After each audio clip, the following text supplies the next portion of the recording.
Hey, how are you guys today? I'm super excited that you've joined us to the Realty Success Hub. I'm Angela Brown, and I represent the cleaning end of the move-in, move-out clean business.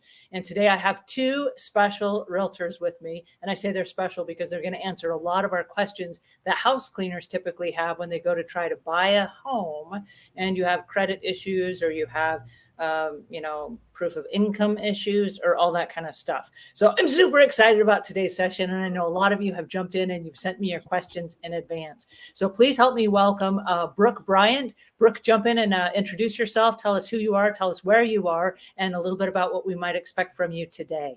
So I'm Brooke Bryant. I'm a realtor in Charlotte, North Carolina, and the surrounding area. I love working with first-time home buyers. So I get a lot of these situations where people are working on rebuilding their credit or repairing their credit or just starting out with no credit, and love to help them try and find the answers to all those situations.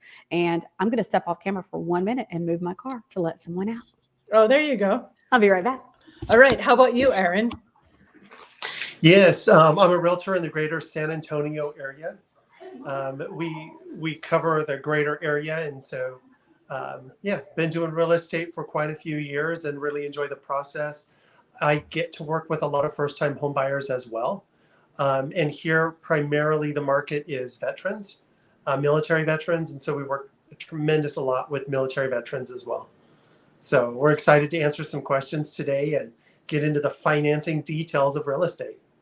Well, I'm so glad that you brought that up about the veterans as well, because we run into a lot of situations where there are first-time home buyers and there are a lot of questions. And I know that there are a lot of fears of, especially in the house cleaning industry, where homeowners and house cleaners are, how do I buy a home if this is the first time I've ever done it, especially in the house cleaning industry, where you may not have excellent credit or where you don't know what is involved and what you're going to need to come to the table with. So I have a couple of things that I want to run by you, and I don't know if there's a best place to start, or do I just start firing questions at you, or how does that work? Love questions. Let's jump into some questions. The reality is, when you purchase a home, it's kind of all over the place as far as where people are coming from. And so love to answer any questions as they come up. Well, the first question that I have is about the credit score.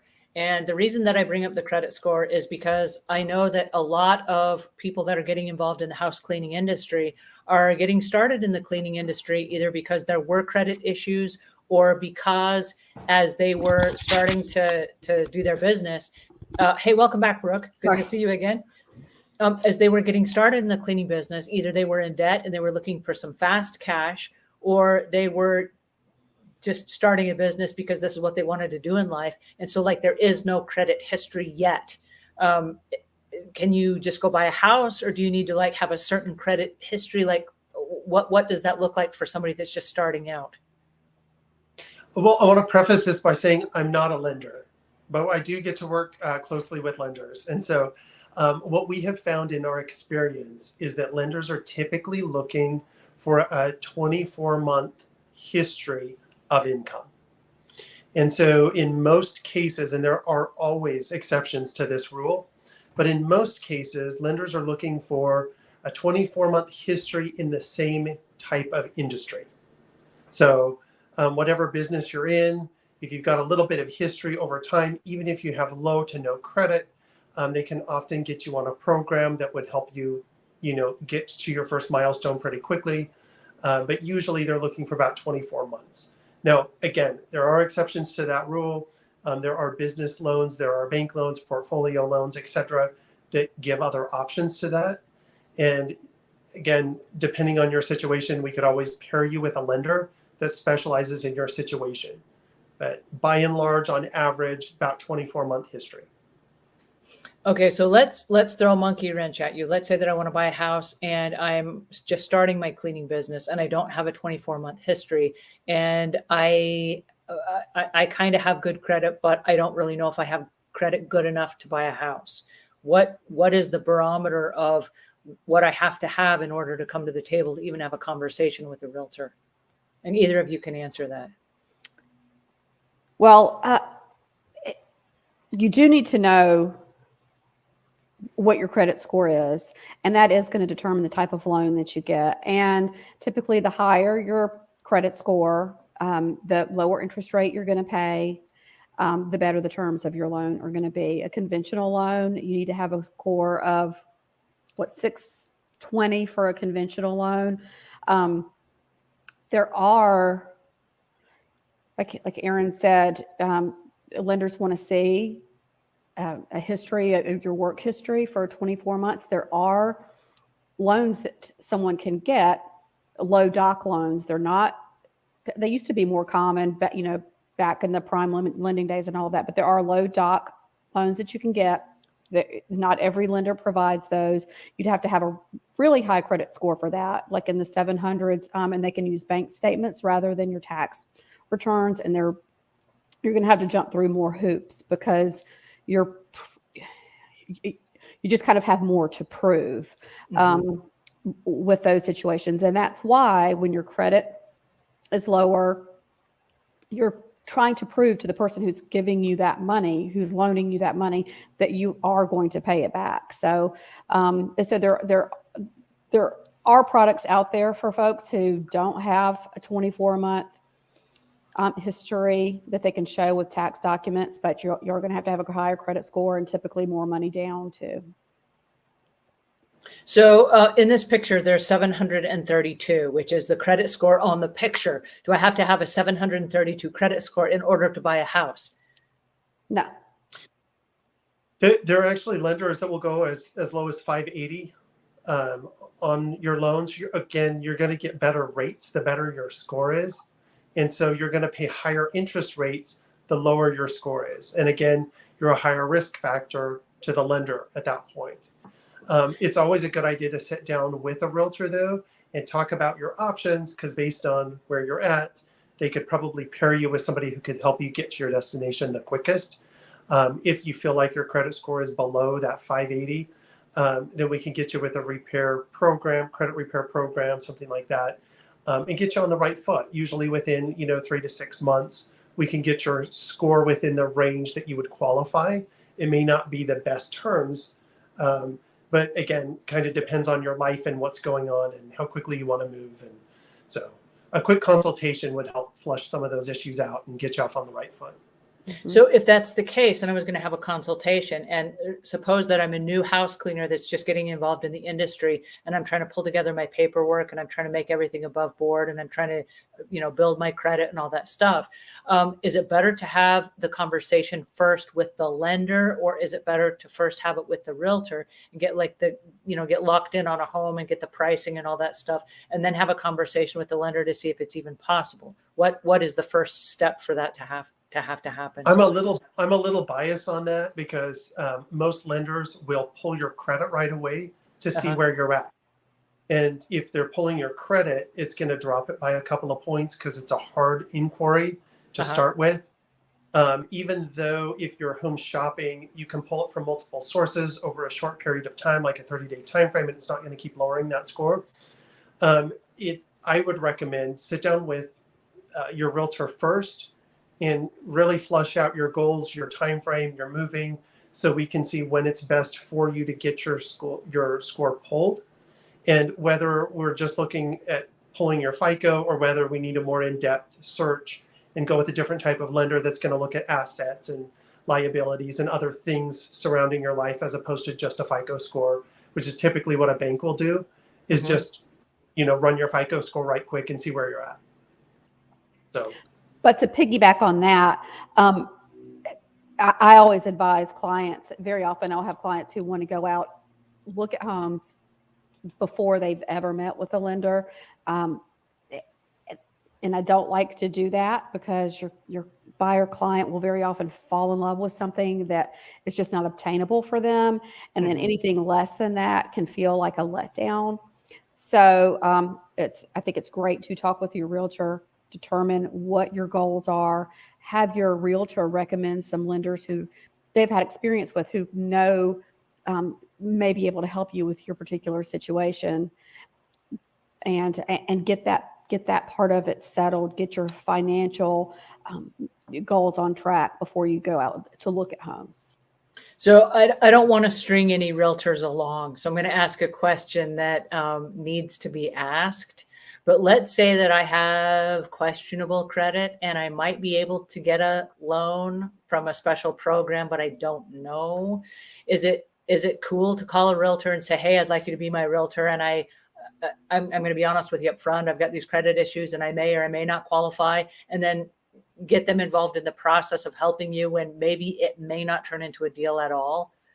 I mean, I don't want to string a realtor along for a couple of months while they help you rebuild your credit, or they're pulling loans for you and trying to make deals happen, and then it never happens for the realtor, because then I would feel bad for them. I don't see that as stringing along. I think realtors, part of what we do is we develop long-term relationships, and we can help that client along their journey of achieving home ownership. So, no, I wouldn't have a realtor drive around with you 8 hours every weekend for a month, not knowing, looking at homes and not Right. knowing if you can qualify to get a loan for it. But no, I think establishing that relationship even before you're in a position to buy, I think that's never a bad idea.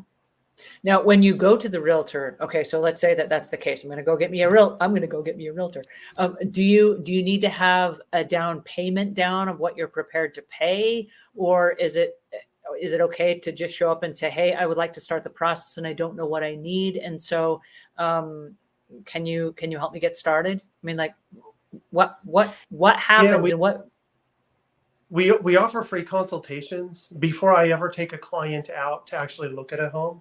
I like to sit down with them over coffee and really set expectations and figure out what's going on in their life that's peripheral to just buying a home. Because oftentimes it's it's your whole life, it's your life issues, it's things that are going on in your life, and those all play a role into your time frame and what you're wanting to do if you're in a lease, etc. And so really the best place to start is sitting down and having that consultation. It's free. It's something we love to do, and it helps us give you a realistic time frame and the best route for you to get to where you want to be.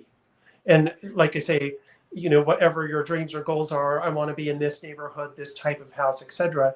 We can get you there with the right people, but we have to get really clear on expectations and what you're wanting long-term in order to make that work. And so I personally love sitting down with a client first and having that, 30-minute conversation, getting in depth into your life, and figuring out what's going on with you and how best we can help, and if we're the right fit. So if I have assets, like let's say that I have a 401k from a previous job, is that something that I could use as a down payment towards my house? And how do I know if I have anything that I could use as a down payment, or anything of any equitable value? Is that something that I bring to the table right up front, or do I kind of wait until I see what you can do as a realtor first and what kind of loans you can help me put together, and then bring that kind of as a sweeten the pot kind of thing? I'm going to let Brooke take this in just a minute, but what I do want to say is the more open you can get with your realtor, the faster we can get you to where you want to go. Yep. There's a difference between a customer and a client in our business. A client enters into a relationship that's under our care and protection, and is our fiduciary responsibility to look out for your best interests. And as a customer, you're just shopping. You might be talking to multiple realtors, and there's no vested interest on either side. In that case, it's more of a coffee, general conversation. Wish you the best of luck. If we can help, great. If you want to become my client, then we get really in depth about your finances, your credit score, your family, your lifestyle, schools, traffic patterns, etc. How long do you want to spend in the car? Do you like that hour ride, away from your family so you can relax and be, normal when you get home? All those kinds of things. And so we get really in depth, but you have to really trust your realtor that they're going to take you down that road. And that's part of the idea of a consultation, is really getting on the same page and seeing if we're the right fit, if we're the right personality, if we're going to be able to work together for 3 months, 6 months, a year, however long it takes to get you to where you want to go. And then ultimately, hopefully, be friends over time. And so I'll throw that over to you, Brooke. But Yeah, that's been my it's a very personal relationship. And I don't know if this is the case with you, Aaron. Sometimes, very often, I'll have friends or family who don't want me to represent them as their realtor, because you do get to see parts of their lives that they may not want you as a friend to see. You do have to expose yourself, and it's all going to come out in the wash. So like Aaron said, be as transparent as you can be. I've had transactions where the day before we were closing, the lender discovered that my client, the buyer, had unreported, he had child support that he was obligated for and wasn't disclosed. So it prevented him from being able to get that loan and close on the house. So it's going to come out in the wash. So just lay it all out there, because at the end of the day, what you want is to own a home, and let's just lay it all out there and dig through it and figure out a way to make that happen. And those consultations that Aaron mentioned can be very empowering for our clients too. If you are a housekeeper, you've started your business, but let's say you've got a partner who has been in the military, they may qualify for a VA loan and have to put no money down. And, they weren't thinking about that. Like, oh, well, there are two of us buying it. So having those conversations, getting to know each other, getting to know what your dreams are and how you can accomplish those. You can learn a lot through those consultations. And you mentioned 401k. You can use a 401k depending on where you are in life. There may be penalties for that, but that money is yours and it's available for you to use. And meeting with a lender will help you determine, is that your best bet? Are you a first-time home buyer? Would you qualify for a down payment assistance program? So there's lots of options. And I want people to be aware of that. There's generally a solution for every problem. It may not be a solution that will get you in a home this month, but knowing what's out there will help put you on the right path to get you to achieve your dream. I know that there are a lot of business owners. There are first-time business owners. And so as a business owner of a cleaning company, I know a lot of times they're thinking either I'm not going to qualify for a house because they've got kind of a cash business, and maybe they haven't reported all of their income, or maybe it's a skinny paper trail or something like that. What does a startup business need to do in order to pull all their resources together before they contact you and say, okay, look, I'm ready to buy a home. I think I have this that I can use as a down payment. I think Aaron mentioned you've got to have 2 years of bank statements that you can bring and say, this is the income money that I have coming in. Like what else is needed in order to show up and be totally transparent about the income that's earned and what is available for a down payment, and being realistic about these are the debts that I have, and this is, like you said, the child support and all that stuff. What is needed from a house cleaning business owner to show up to the table and just be honest and transparent about that process? I'll throw this to Brooke in just a second, but something that we run into a lot is, people come to us and say, hey, I'm saving up for a home. And I said, well, tell me a little bit about that. And they're like, well, my Uncle Joe, my Uncle Bob said, I'm supposed to save X amount. Well, depending on the loan type, that would change entirely. And depending on your situation, that would change entirely. And then a lot of people don't calculate in closing costs or title costs or any of those other things. And so oftentimes people are saying, hey, I'm saving for a home, but yet they have no idea how much they actually need to bring to the table. And so we run into that a lot, where people are like, oh, I've been saving for 5 years. It's like, great, you could have already bought 2 homes, Right. And so, Brooke, what do you have to say about that? Again, knowledge is power. So talk with your realtor, let your realtor know what you're looking for, and then bring a lender into that. And the lender can help estimate those closing costs, how much money you're going to have in escrow, which is generally 6 months or a year of your homeowner's insurance and the taxes on your home.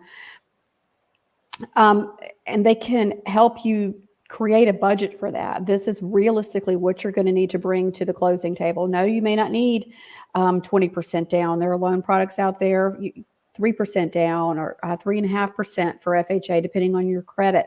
So, yeah, the down payment really depends on the type of loan product that you're getting and also the documentation that you need. If you're a business owner, as much as you can possibly provide them, the 2 years is great. But there may be loan products out there that there so many other. There's your debt to income. There's your credit score, your credit history. So they're gonna look at your whole financial picture, determine the best loan product for you, and figure out a way to make that happen.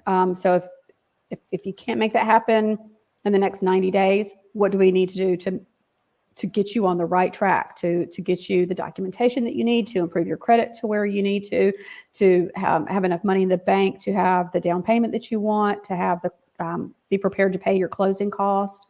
So just knowing what all is out there, what your goals are, and having those conversations to create a roadmap to make those happen, to achieve those.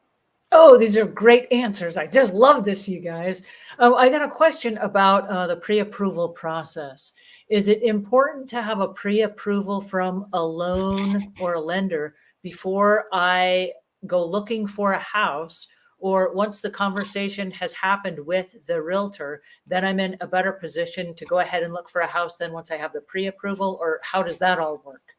Well, in the Charlotte market, if it's really competitive.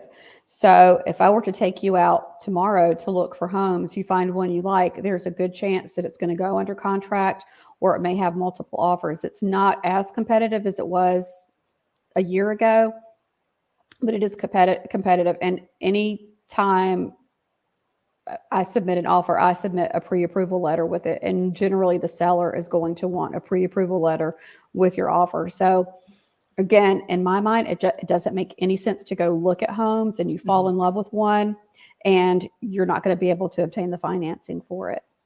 So if I was going to get a pre-approval, is that something that I do, or is that something as my realtor that you help me with? Your realtor can put you in touch with a lender, but that is a document that you get from your lender. It's a cursory look at your finances to determine your ability to obtain a loan in a certain price range. Got it. Okay. And do I need a certain level of income in order to get a pre-approval, or a certain credit limit in order to get a pre-approval letter? Or is this just them running my credit score and taking a look and just seeing where I am? Yeah, specifically, all of those are things that come into play. That the lender is going to best be able to handle that. When you're talking about getting a loan, it really comes down to the loan product that's best for you. And again, it really comes down to the lender, because there are lenders that specialize specifically in loan types. Lenders can do any loan type, but they have specialties that they'll get you the very best rates and discounts on. And so it's really pairing you with the right person you need for what you're trying to do. And it will help you if you're getting an FHA loan, which is a government-backed loan. You can get an FHA loan for 3.5% down, and the credit score is not as high. I think it's a 580 for an FHA loan. Go slow. Yeah, I can go that low. Mm-hmm. But yeah, as low as. But depending on your credit score, that's going to determine your interest rate, which is going to determine how much home you can buy. It could make a difference between you buying a $200,000 home and a $250,000 home, depending on your credit score. So the lender is going to factor all of that in and give you kind of a window of, okay, we could potentially approve you for a $250,000 loan. That doesn't mean that, yeah, we're going to give you $250,000. There's still underwriting and loan conditions and all of that. But realistically, we feel like with your credit score, you could afford a $250,000 home. Mhm. So that's what you're good. If you're going out and you're looking at $200,000 homes, I can probably get approved for this. So with a pre-approval letter, then that lets the realtor know what kind of homes to show you so that they're not showing you homes and you're not wasting their time or stringing them along, as I say, so that they're not showing you homes that are just completely out of your budget that you can't afford, right? Right. Right. Yeah. And it sets expectations for the buyer too. I don't want to go look at $1 million home if I can only afford a $200,000 home. Uh-huh. I need to have my expectations in place too. Yeah, inevitably you'll go out and fall in love with a home. And if it's not in your price range or not comfortable for your lifestyle, we see this a lot here in my area where people want to buy a larger home than would actually fit their lifestyle. Mhm. And we call that being house poor. Now you have to take on an extra job. Both spouses have to work to pay that mortgage because you wanted a more home than you could actually afford. And Well, and I think that comes from a place of greed. I mean, like, of course, yes, I want the bigger home, right? But what is the parameter that you go by? Like, how much home should you actually purchase according to how much income you make? What's the rule there? basic rule of thumb is 700 square foot per person. And so kind of depending on how many people are in the home, you need kind of a minimum of 700 square feet in an ideal world. And so that's kind of how you gauge it. And then based on your income, would depend on where you end up. A lot of people come to me and say, hey, I can afford X a month. Mhm. I'm tapped out at $3,000 a month on my mortgage, so I can't go above that.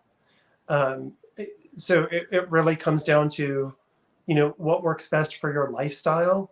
I will say in the loan approval process, a pre-qualification is okay, but in a competitive market, it's not competitive. Mm. Don't even submit offers usually with a pre-approval. We'll actually get the person to go through underwriting first so that we can present a fully underwritten offer, which means all the financing is in place and they're not going to back out due to financing because that due diligence has already been done. Mm. Pre-approval is a very basic, hey, based on what you've told us, we think you can approve for X, but we don't have any documentation yet to prove that. And once you get under contract, then we'll put our team to work and figure out what you can actually afford. And, sometimes deals fall apart in that process. And so we work diligently to get people through that into a full approval when we're out making offers in a competitive market. So Does the pre-approval have anything to do with the different loan types that you guys were talking about? I know Brooke had mentioned like an FHA loan or a veteran's loan. Does the pre-approval come into play there, or are those loans possible without having a pre-approval? Well, the North Carolina contract asks specifically what type of loan your buyer is getting, if they're paying cash, if they're getting FHA, VA, or conventional. That can change during the course of the transaction.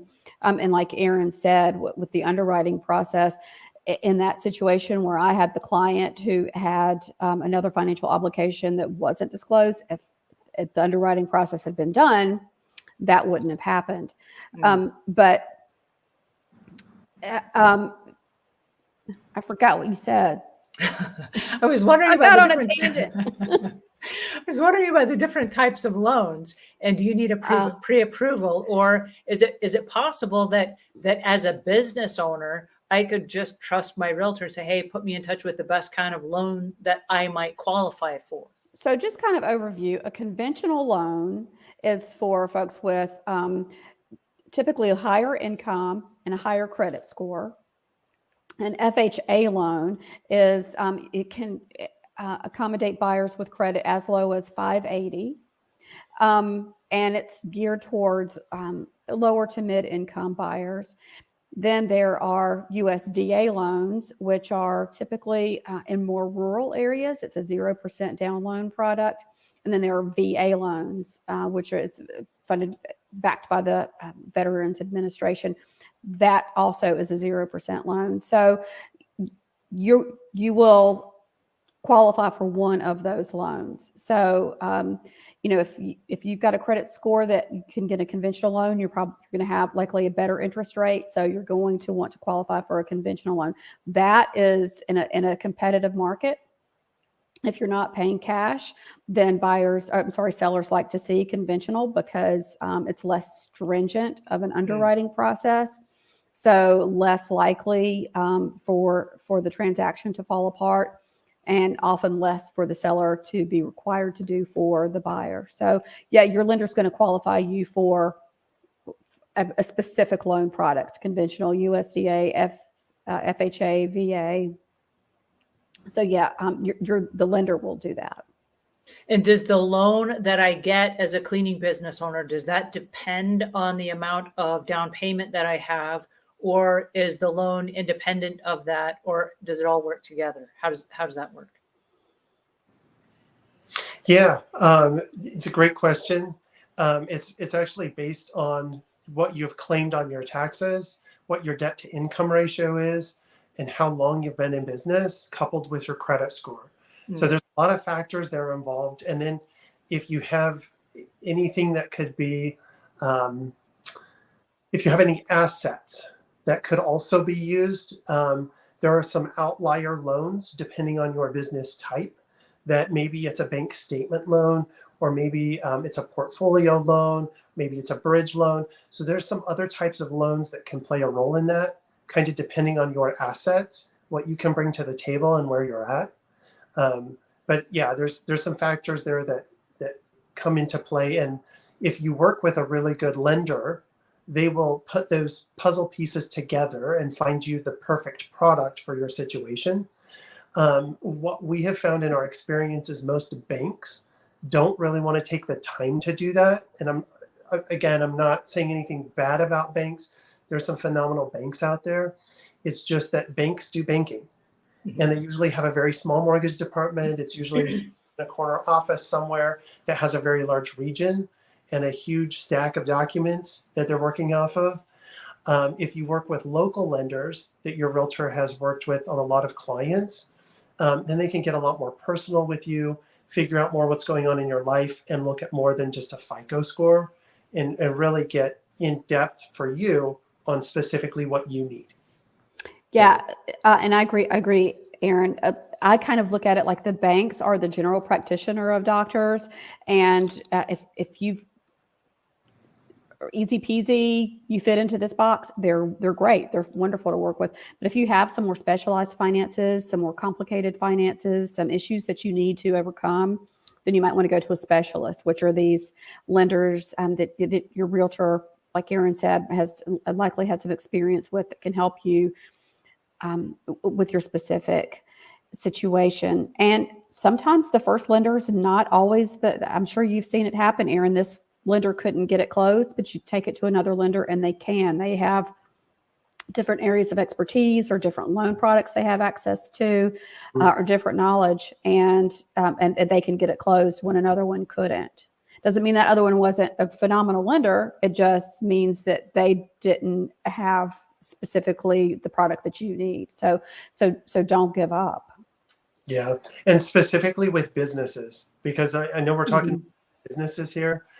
Specifically with businesses, it's really important to get with a specialized lender that can really help you with your business. If you're a nurse, for example, if you're a doctor, if you have your own practice, like in the house cleaning business, would want to get you with someone specialized so that they can help you get that worked out. Yeah, I know this is kind of. It may take some work to pull together the information that they need to make it happen, but that's what you need to know. Normally what we run into with business owners is they're trying to mitigate taxes. And so they're trying to pay less in taxes, which show less on the books. And then they're saying, hey, would it make sense for my business to purchase this as an asset? And can I get anything on as a tax write-off? But your business has to show income. And so again, working with the right lender to figure out those pieces and what you should claim and what you shouldn't, et cetera, will get you into the right house. Mm-hmm. Sheila says, can a 20-year-old secure a home loan? And if so, how? Yes, absolutely. And I'll give this to Brooke in just a second. 20-year-olds definitely can. When we see people purchasing in that like 18 to 24 year range, typically they're looking at a cosigner, usually a parent. There's some pretty easy ways to go about that. But if they don't have a long credit history, maybe their credit history is only a year old, and they do have some savings, simply a cosigner on that loan will get them into that home. We can work it out on the legal side with an attorney so that everyone's interest is protected. And if there's a default on the loan or that person can't end up paying, that it defaults back over to the parent, and everybody's happy in the end. So definitely ways to go about that. Is that common to have a cosigner? I know it's common on a vehicle, but is it common on a home where you're talking about a 30-year mortgage? The most people I've ever had involved in one home transaction was 8. So yes, it can happen. When you say 8, what does that mean? There were 8 cosigners? 8 separate people on one transaction. What? So, yeah. Do I have 8 friends that would cosign for me? I think there's something I'd like to buy.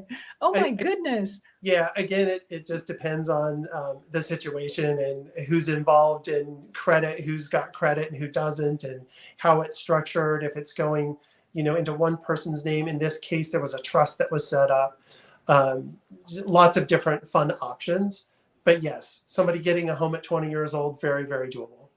Yeah. Oh. Yeah. So good for you, 20-year-old, one to start building wealth through real estate. That's And I love the question, because there are a lot of house cleaners that will wait year after year after year thinking one day I will buy a house. And like you said, they're saving up for 5 years or whatever it is their great uncle told them that they needed.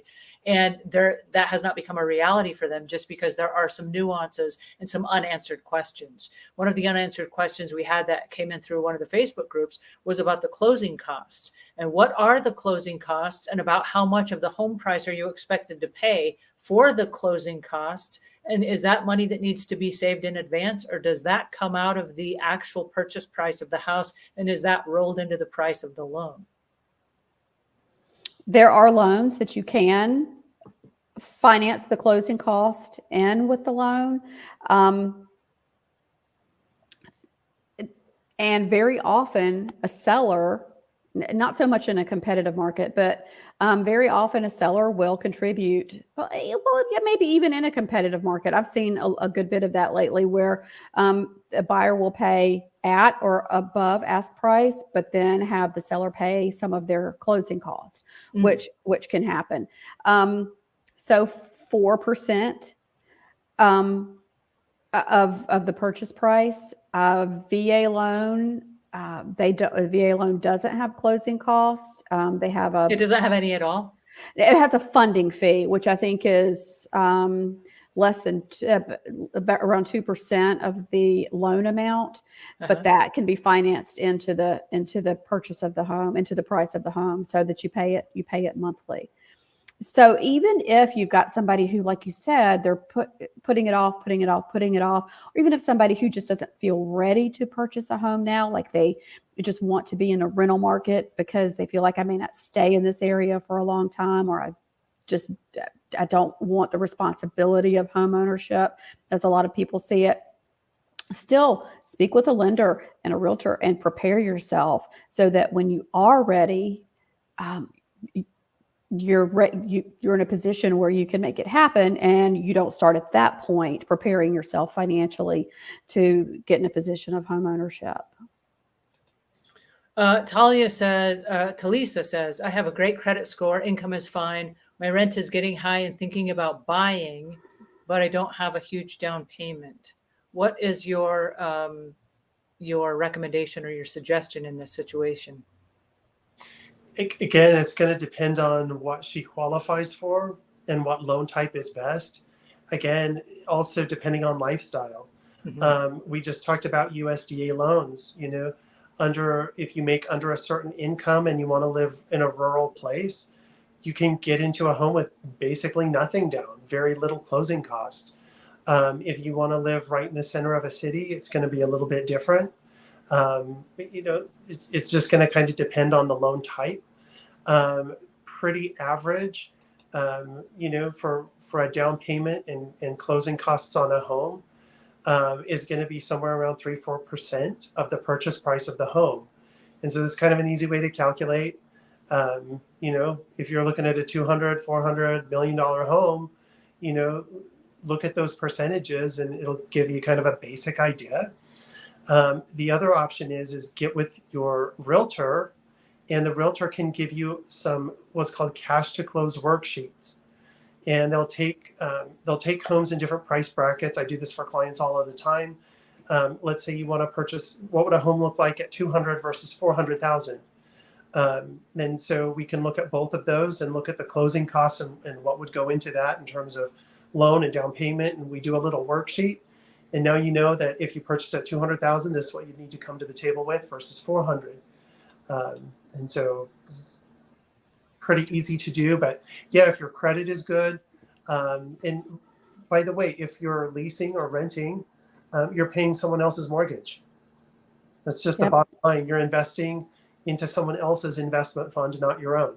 It's just money that's going out every month. So you'd be better off doing whatever you need to sacrifice now to get into a place, even if it's not your ultimate dream home.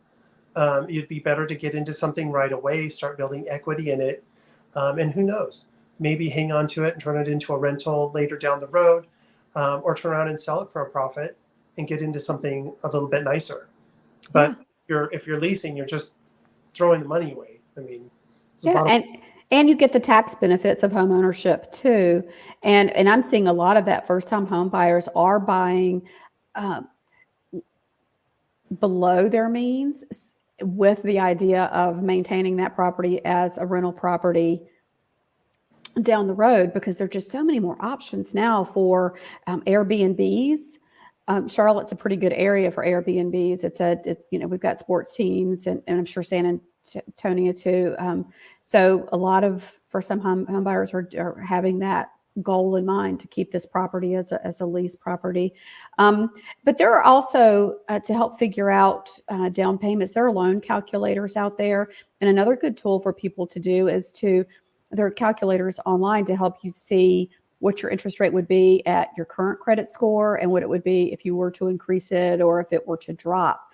And that makes a difference too. Again, it can change the price point of the home that you're looking to buy based on your credit score. So sometimes that can be a good motivator to look at what you can do to help boost your credit score some.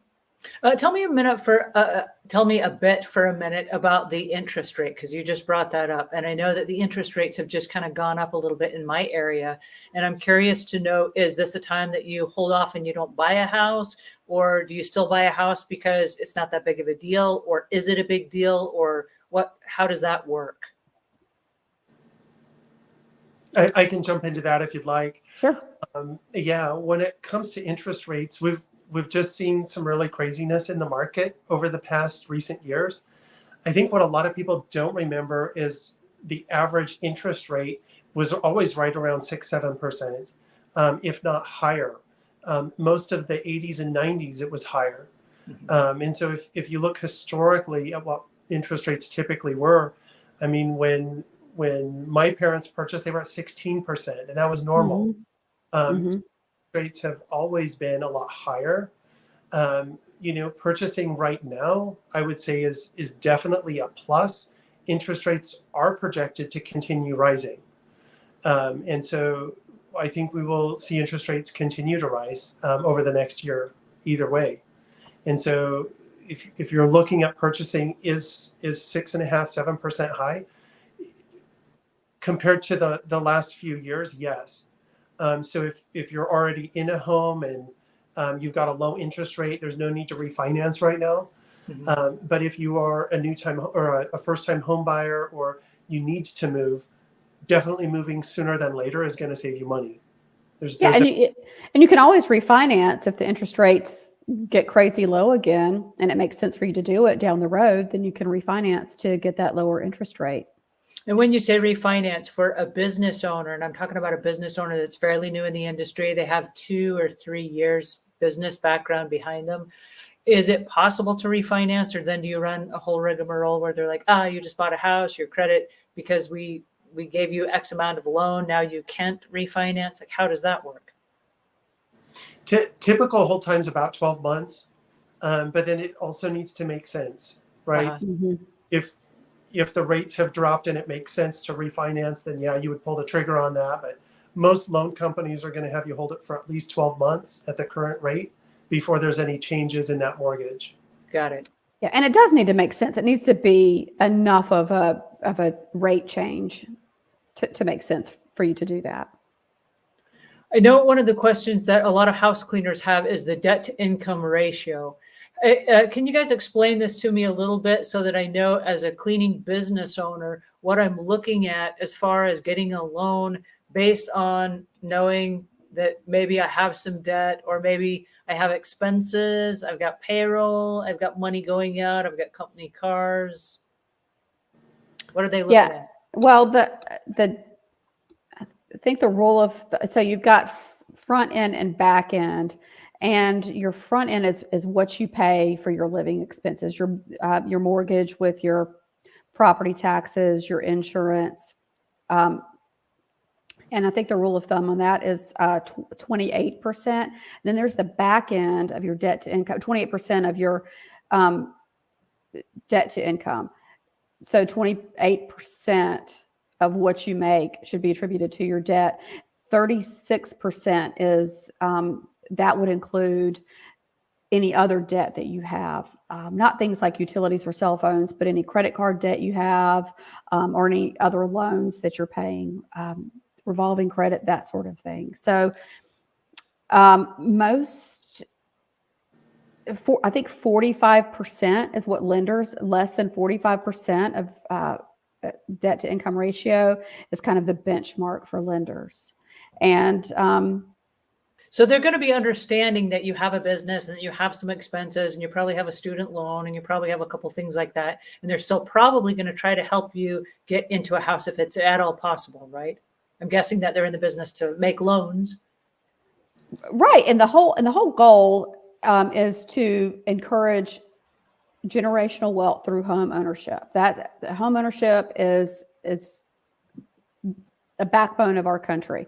And it's good for everybody. So to educate people, to get them on the right path to get there. And Aaron said earlier, if you talk with one of these specialized lenders and they know your situation, then they can work with that. So there are products out there where you can have higher debt to income ratio if you have offsetting situations. So it's just finding that right lender who can understand your business, your specific finances, and find that product for you. So those are general rules of thumb, but working with the right lender can help you navigate that. Speaking of lender, Sheilon says, can you tell me why Wells Fargo sold home loans to another company? This was shocking. What do you guys know about that? And is it really shocking, or is it that just matter of business for them? Really, really simple answer is they bundle them up and sell them as a commodity on the stock market exchange. Mm-hmm. Oh. And they're bundled up into different classes of assets. And hundreds of those will make up a bundle. And those are large companies that are traded usually on the NASDAQ. So it's just matter of business. It's not really shocking at all. It's a matter of course. Yeah, not shocking at all. I know Very often you'll get your loan, and then when it's time to make your first payment, you're paying it to somebody different. Yeah. I know that with YouTube, for example, like they'll bundle up all the ads and they sell the ads the same way. And so it's not just like selling one specific ad, but it's a whole bundle of ads, you know. So I think a lot of businesses do that way, and they bundle it together and say, this makes the most sense for us, and off you go. Nice. Typically, there's management companies that will manage and run that. You'll pay into that for years. But the reality is those bundles sometimes can change multiple times a day ownership. They move a lot. And so those bundles are sold often. But usually same management company holds it for a while, usually several years, while that's trading hands. So one of the questions that I have is about the documents that are needed in order to go through the process. So let's say that I'm a cleaning business owner. I'm pulling together all my documents. I've gone through the Google. I've picked out my realtor, or it's one of my 5 neighbors that's a realtor. And now I'm getting ready to pick my realtor. What documents are you guys going to look at, or what do you need from me as a business owner in order to put the best foot forward and to give you unapologetic information so that we can just be honest and authentic and upright about the income that I'm not hiding, that I am reporting, and all that stuff. Do you want to take that one, Brooke? Or You're not going to show very much of your financial history to your realtor. You're going to work with your lender on that. They're the experts in the field, and we, as Aaron said earlier, we have that consultation to find out what it is that you're looking for, and for us to try and help put you in touch with the right lender. And that the lender may change course before the transaction comes to a close. Finding the right lender to work with you, but in broad strokes, generally, you're going to want your tax information for the past 2 years, pay stubs, your income verification as a business. What is income verification? Is that bank statements? Your pay stubs. Yeah, bank statements, pay stubs. If you're putting some money down, they're going to want to see that those funds have been in your account for some time. The reason for that is they don't want you borrowing money to put it in there to make it look like you can afford this, but you really can't. So they're going to do, a little bit of a deep dive into your bank statements to make sure that those funds have been in your account. And then they're going to look at things like child support, if you are receiving or if you're paying child support, any supplemental income that you have, any loans that you have. They're going to want to determine what your debt to income is. And then as a business owner, then that's a little more specialized. You're going to have bank statements and your assets, and you may want to use your 401k towards a down payment if that's appropriate for the loan product, and bring that information. And this is all done. Aaron mentioned the underwriting process that can be done before you go look at a home or as part of your due diligence process. And so once you work with a lender, they verify the kind of loan product that's going to be most appropriate for you, then they put that loan in underwriting, and those underwriters will look and reach out to you for the verification that they need. But anything that you can think of that's going to prove your income and your sustainability for the past couple years, but that's going to be something you work with the lender and not your realtor. So if you have a really great credit score, but your spouse does not, can you purchase the house without your spouse being on the lien or whatever, and just have, just buy it all on your own? Or do they consider couples that one has bad credit and debt and the other one doesn't? How does that work? In Texas, either or can purchase, but you'll both end up being on the purchase agreement if you're married, live together more than 5 years in the state of Texas. Okay. In North Carolina, one can purchase, but it takes two to sell. So you can buy the home, but if you go to sell it and you're married, then both parties have to agree to sell it. And if you purchase it together, then they'll take the median of your credit scores. So if yours is 600 and his is 400, then it's going to be 500.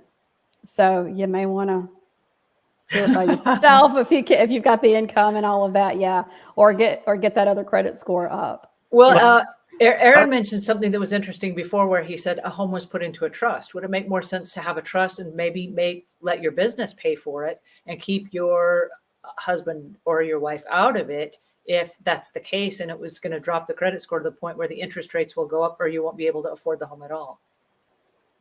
It could. Again, we're talking about a very different thing there. That then becomes an investment. You're looking at about 30% down. So a lot higher down payment, and that's structured a little bit differently. Where that could be a good business asset.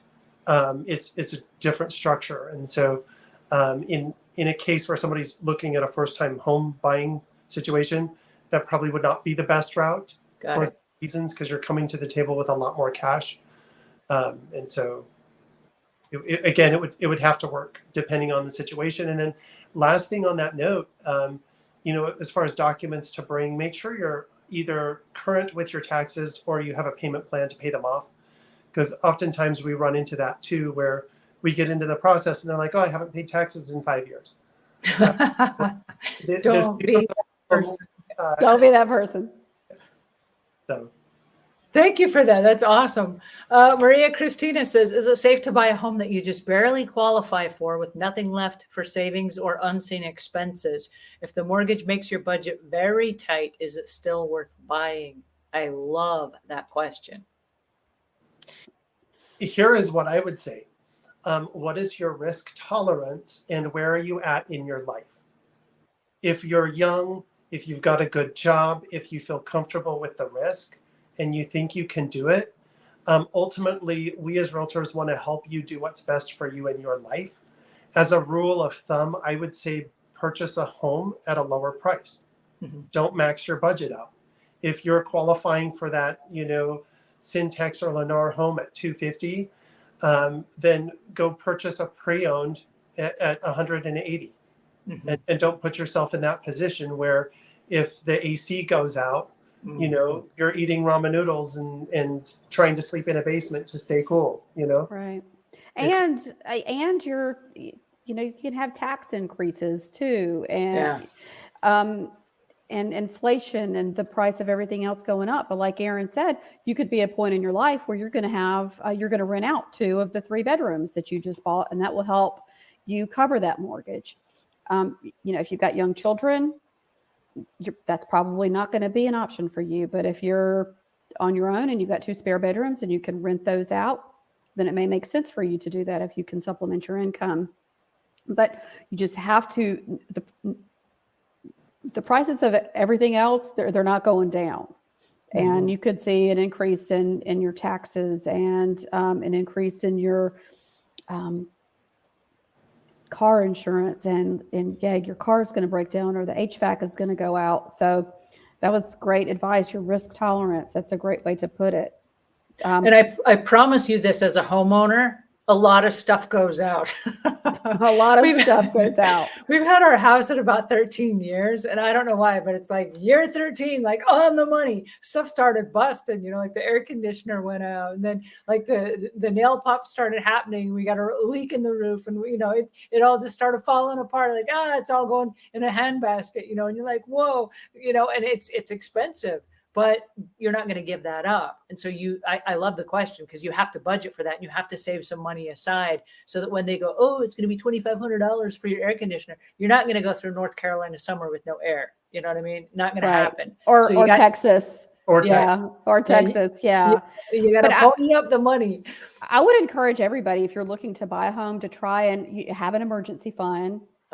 6 months, a year, if you can do it, so that when you are in the home, those things happen, then you've got that emergency fund. I think that the rule of thumb is 35% of what you make. If you can have that and save it for your emergency fund, pay your debt down with 25% of it, have 10% of it for fund money, and then like your needs, your car payment, your house payment, 30% of that. But try and have money in the bank for those things. Have an emergency fund going into home ownership. Mm-hmm. And there are a few things that you could always do to try to mitigate some of those expenses, home warranties, things like that. Yeah. And getting with the right company. If your AC did go out, you might be paying $500-$600 a year for that warranty. And a $75-$80 service call fee, but then they'll come out and actually fix those things. And so if you have a good realtor, they'll lead you down the road of your situation, best, worst case scenario, and those factors to look out for to whatever your risk tolerance is. You want to save that $500, but maybe that AC costs $10,000, to put one in. So great point. Yeah. We have time for one more question. And Margie Roberts says, if I have one investment property, what percentage will lenders look at towards my income? And then in order to buy another property? Oh, I love this. Brooke, do you want to take this one or do you want I don't know that. Oh, I don't know. Absolutely. So a lender is going to look at that as an asset producing income. And so what you're going to be showing is what's called the T12 or the trailing 12. What has that produced over the last 12 months? Mm. What is your mortgage on that investment property, and what is your profit margin? And let's say you're making $200 a month profit on that, then as opposed to a liability, what the lender is going to do is they're going to say, well, can you get a lease in place for at least the next 12 months so that that's money we can count on as income for you? And now instead of this investment property being a big liability on your shoulders, it's an asset that's producing, and you can say, hey, I've got them under contract for the next 24 months. Woohoo. This is the percentage it's going to raise every year, and this is my profit on it, and they'll help you get into another home. So. Now, I know that one of the reasons that this question is important is I know that a lot of house cleaning business owners are trying not to put all their eggs in one basket. And so looking at maybe a piece of property as an investment so that they don't have all of their income just tied up in the business itself. Is this, and I'm just wrapping up today, is this something that you would recommend a cleaning business owner do as soon as possible? Or would you recommend that they wait a little bit until their business is more established before they go ahead and they branch out and try to invest in real estate? I would invest as quickly as possible into real estate. I'm die-hard into real estate, so that's what I would recommend. The more you can invest into real estate and have those assets over time. We've got a gentleman who is part of our brokerage. He's now on his 10th rental investment property. Wow. His goal is to try to pick one up every other year. And that's exactly what he does. And it's just keeping that investment rolling. Sometimes it's taking a home equity line out of credit to get the next one. But again, are they producing? Is it an asset or a liability on your books? Mm-hmm. And do you have those rental agreements in place where it can show that, hey, we're solid on this one for the next year or the next 2 years, is where it's really going to make all the difference. Yes, get into real estate as quickly as possible. Don't wait, and purchase lower than you think that you would like to live. So Mm-hmm. you're not house poor. And then if you think about long-term, buying and holding, maybe every other year you move into something a little bit better and keep that other one as an asset and lease it out. Yeah, This real was estate's awesome. Real estate's something you're going to be able to leverage for your lifetime. Yeah. So. Oh, I love this. Thank you guys so much for joining me here today. Brooke, tell everybody where they can go to find you. I'm at Brooke Bryant, and I'm in Charlotte, North Carolina. So if you're looking to buy or sell property in the area, be happy to talk with you and help you achieve your dreams. And they can find you at Ask Brooke Bryant. At Ask Brooke Bryant. Awesome. And you can also find me on all the social medias at Ask Angela Brown. Aaron, how about you? I'm at Ask Aaron Brown. We'll keep it simple. And I'm out of Central Texas and cover the greater area. Again, we as realtors have a good network across the states. So reach out to us anywhere you are, and we'll help you get with the right person. Awesome. Thank you guys so much for joining us today. This was so much fun, and we'll meet again, same time, same place next week, and we will answer more of your questions. Until then, have a great week. And like Aaron said, buy, what did you say? Buy low and buy underneath your comfort zone. Below your means. Below your means. Thanks again, you guys.